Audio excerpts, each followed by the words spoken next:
ينتهي الحافظ شريف من إبهارنا بتمكنه من القرآن وغزارة علمه وسلاسة شرحه للقراءات العشر.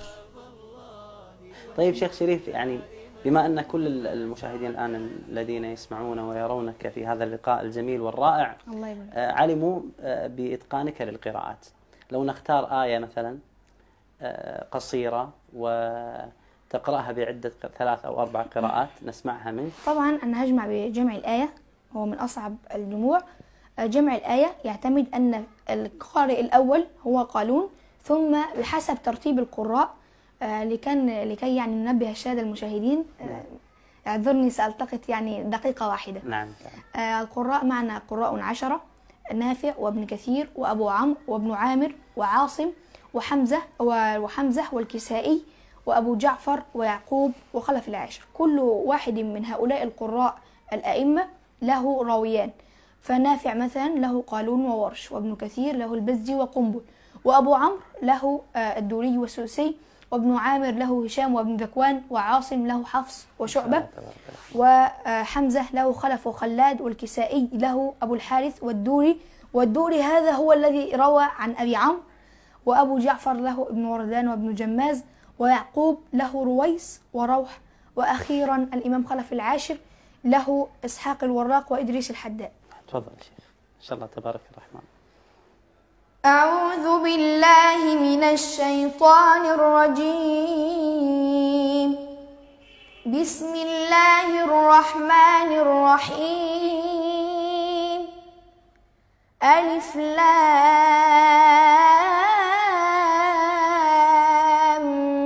ميم. بدأنا بالإمام قالون، تبعه كل القراء لأن كلهم يقرؤون بنفس هذه الطريقة في هذه الآية ما عدا قارئا واحد وهو الإمام أبو جعفر، فيقول بالسكت على الأحرف المقطعة: ألف لام ميم. هكذا انتهينا من الآية الأولى. الله لا إله إلا هو الحي القيوم. الإمام قالون له وجه القصر وله وجه التوسط في المد المنفصل. على وجه القصر بدأنا، ذهب معه كل من يقرؤون بالقصر، وهم الإمام ابن كثير، الإمام السوسي، والإمام الدوري بأحد أوجهه، والإمام يعقوب، وبقي أهل التوسط وأهل الإشباع. هذا ذهب معه أهل القصر. نأتي بعد ذلك بالتوسط: الله لا إله إلا هو الحي القيوم. أهل التوسط اللي هم قالون على وجهه الثاني، وتبعه الدوري على وجهه الثاني، مع الإمام ابن عامر والإمام عاصم والإمام الكسائي. عندما نأتي بالقراء 10 ونقول من اخترناهم من القصر والتوسط، يتبقى راوي وقارئ، وهم الإمام ورش هو الراوي والإمام حمزة هو القارئ، فالاثنين يشبعون في المد المنفصل فيقولون: الله لا إله إلا هو الحي القيوم. هكذا يشبعون في المنفصل. نعم. هنا نعمل ايه؟ احنا قلنا هنا ايه؟ نغني فيها. نعمل ايه؟ نغني فيها. يبقى هنقول: عما يتساءلون.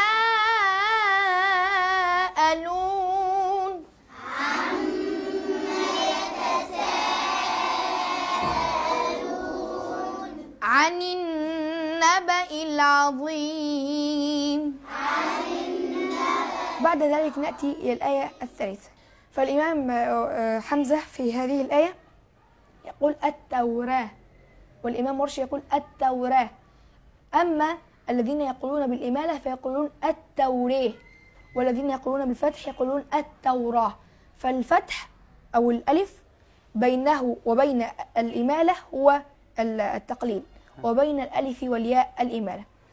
نزل عليك الكتاب بالحق مصدقا لما بين يديه وأنزل وأنزل التوراة والإنجيل.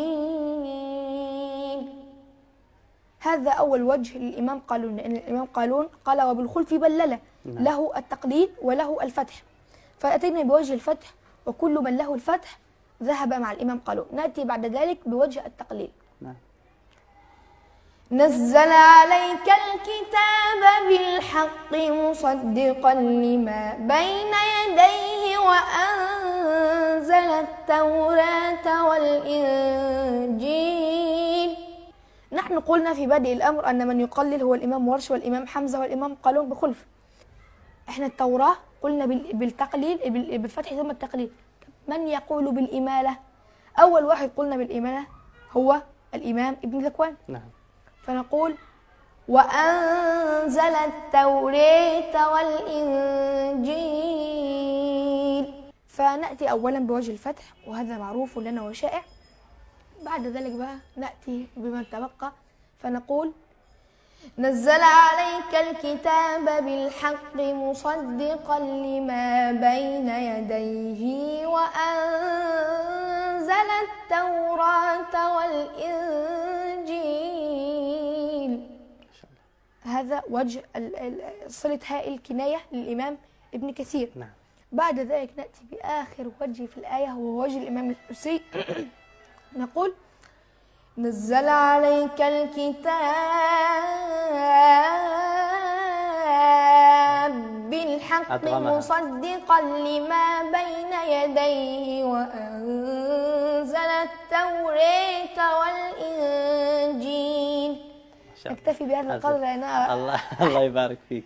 والله كأني أجلس مع تبارك الرحمن طبعا مع أحد علماء القرآن. الله يكرمه. بهذا الشرح البالغ بهذا الأسلوب الذي لا يأتي إلا لمن حفظ ابنه القرآن.